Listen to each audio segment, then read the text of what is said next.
invite in the next 5 minutes the Governor for India, Mrs. Nirmala Sitharaman. Thank you very much. NDB Governors, President NDB, Senior Management, and ladies and gentlemen, I'm here to speak on the topic that is both urgent and absolutely consequential.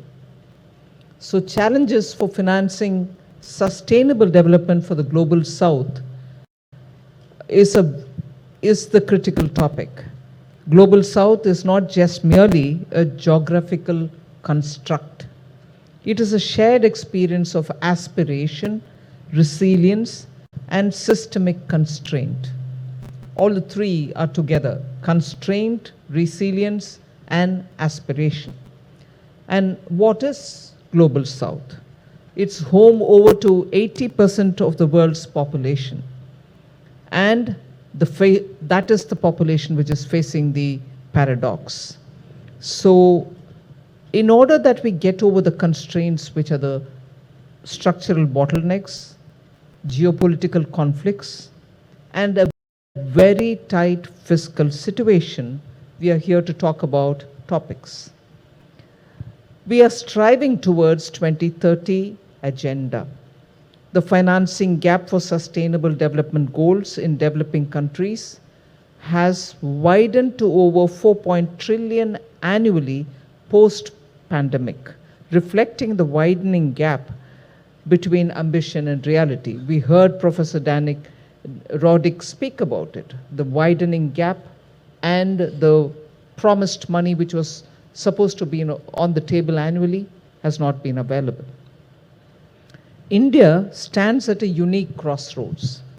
The aspirations of 1 billion people converge with the imperatives of the fast-changing planet. And in this moment, policy will determine pace. India has demonstrated how scale and speed can go hand in hand. There are several examples which we've spoken in multilateral fora, public speaking agendas.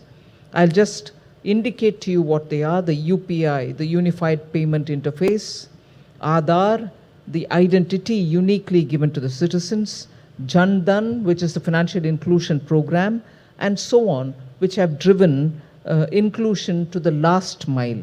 Our policy ecosystem has been further strengthened by programs such as the Gati Shakti National Master Plan, which has improved the logistics for the entire country from the far-flung areas to the mainland pockets. So the National Green Hydrogen Mission is a major initiative, and installation of over 220 gigawatts of renewable energy capacity to accelerate clean energy transition, and all this with our own money. These efforts are complemented by a steadfast commitment to macroeconomic stability. So let me begin with the fundamental challenge. I have 3 pointers on this. The first one is the asymmetry in global financial flows.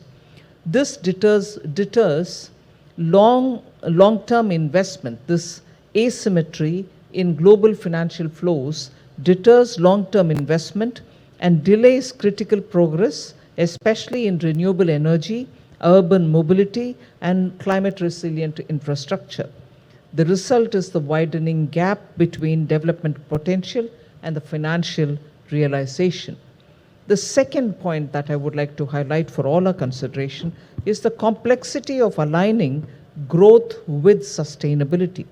For India, accelerating development is essential to ensure access to housing, healthcare, education, livelihood for millions, and all this in a vibrant democracy where freedom to speak and freedom to write is absolutely complete.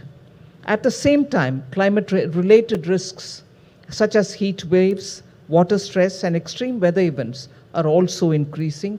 Brazilian minister referred about it, and the risks have resulted in very many asset and people's lives being threatened. India is increasingly working to integrate them through initiatives like National Electricity Mobility Mission and province-level climate action plans. So the loss can be avoided, prevented, so disaster resilient infrastructure is being provided, and making sure that the people are made to settle in areas which are less threatened to these extreme weather events. The real challenge, therefore, is not choosing between development and sustainability, but designing policies, particularly in partnership with emerging markets and developed economic countries, that foster inclusive growth and strengthen sustainable development. And the third pointer that I would like to draw your attention to is the growing dynamism of India's sustainable finance ecosystem. In the recent years, India has laid a strong foundation for green finance through initiatives like sovereign green bond, ESG disclosure mandates, and the proposed taxonomy for climate finance. India is building a more resilient, inclusive, and innovation-driven financial architecture that aligns capital with climate and development goals. Institutions like the New Development Bank are reshaping the financial landscape for the global south. After all, when the NDB was established, it was in recognition of a clear gap in the global development finance architecture, one that addressed the unique needs of the global south. It has NDB, to its credit, I must say, and thank President Dilma Rousseff, is on this score that it has approved more than 100 projects, and it has approved more than $35 billion in financing across member countries, including key Indian initiatives like the Metro Rail, which saves a lot of fuel for private individual movement, and also renewable energy and water management. For India, NDB is not just a source of capital. It's not just a source of capital, it's a platform for shaping a more equitable and responsive global financial architecture. In today's fast-changing world, its mandate must be renewed. The NDB's mandate must be renewed with focus on greater agility, technological advancement, and efficiency in enhanced way. So in conclusion, I'd like to say financing sustainable development in the global south isn't just about raising funds, it's about building fairness, it's about building trust, and it's building leadership. India, with its dual role as a leading emerging economy and a global influencer, is uniquely positioned to lead this transformation, not just for itself, but for all those who share its aspirations. Thank you.